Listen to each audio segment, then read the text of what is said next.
நான் அந்த கட்சியினுடைய பேரையே நான் என்ன சொல்லியிருக்கேன் தெரியுமில்ல உங்களுக்கு? என்ன கட்சி? டிவிக்கு என்ன என்ன நான் என்ன சொல்றது?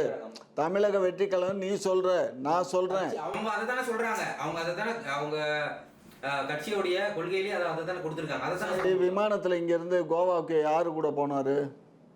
அவர் யார் கூட போனாருன்னா அவங்க ஃப்ரெண்ட்ஸ் கூட போனாரு. என் ஃப்ரெண்டுக்கு பேர் இல்லையா? அவங்க ஃப்ரெண்டும் கூட போனாரு. பேரை சொல்லுப்பா. என்ன சும்மா லொல்லு பண்ற? யாரு கல்யாணத்துக்கு போனாரு? யாரு கோவால யாரு கல்யாணம்? கீர்த்தி சுரேஷோட கல்யாணத்துக்கு போனாங்க. சரி, அப்ப அவங்க கீர்த்தி சுரேஷ் கல்யாணம் ஃப்ளைட்ல போனது யார் போனா? திரிஷா போனாங்க.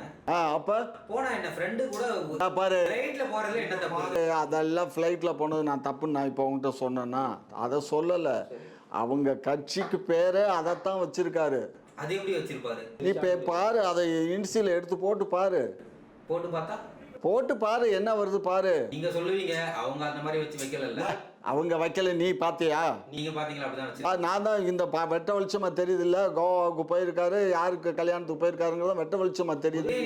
ஒரு வாட்டி வந்து பார்ட்டி பண்ணாரு. உதயநிதியை பத்தி இப்ப எங்க வந்துச்சு? உதயநிதியை பத்தி எங்களுக்கு எந்த பிரச்சனையும் இல்லை. நாங்க கேக்கு வெட்டுவோம், ஊட்டி விடுவோம், நாங்க கூட நடிப்போம்.